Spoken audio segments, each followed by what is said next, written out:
Hi there. So I would like to talk about a topic that s- some people may not understand. Some people don't have any idea what I'm talking about. But back, you know, 20, 30 years ago, it was very common to talk about faith.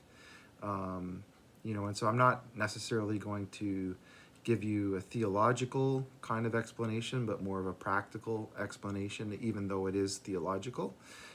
So when you think about faith, where does it come from? What is it? Faith comes from your heart, it comes from your soul, but it comes from God. It's a gift. Faith is a gift, and so when you're given the gift of faith to believe in Jesus, the Lord, um, that gift of faith is something that you live your life by. So, for example, it's very difficult for you to lose a gift, but in order to receive the gift, you actually have to be willing to live by the principles of faith. And so, when you think about what does that mean, how do you live by the principles of faith?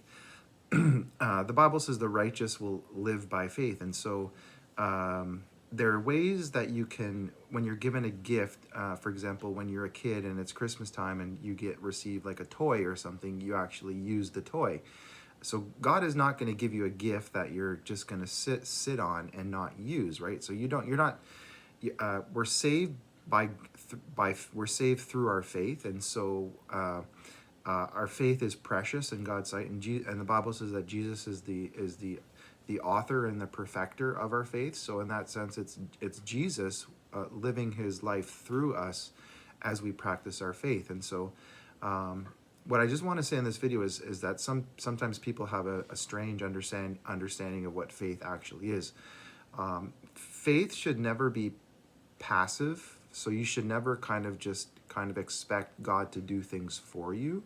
Faith is like, it's kind of like when you go for a walk with somebody, and when you're a kid, you hold your parent's hand, or or your boyfriend, girlfriend, you hold their hand, and so you're walking with God.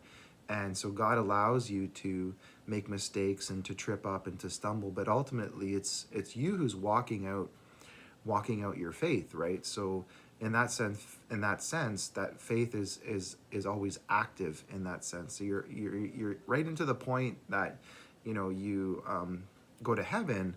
You should be faith is a living thing. So you should be practicing your faith.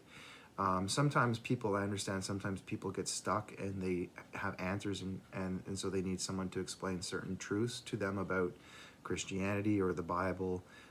So at that point, their faith kind of gets stuck in that sense, and until they actually have some answers. And I think with faith, it actually grows when you share your faith, when you practice your faith. And so in that real sense, it's something that's living. It's a living faith, in the same way that Christians, that I worship a living God. Your faith is also alive and it's living. And so that should take you right until the point that you go to heaven. And in the book of Hebrews, it says that those who are in heaven lived their faith right until the last moment. And so that's why God approved of them, is because they had a living and active faith. So just remember, just a short video, just remember about faith, that faith is never passive. And the Bible says that faith without works is dead. So there's things that we have to practice in order to strengthen our faith and to live and to walk with God through faith. Anyways, thanks very much for listening. Bye.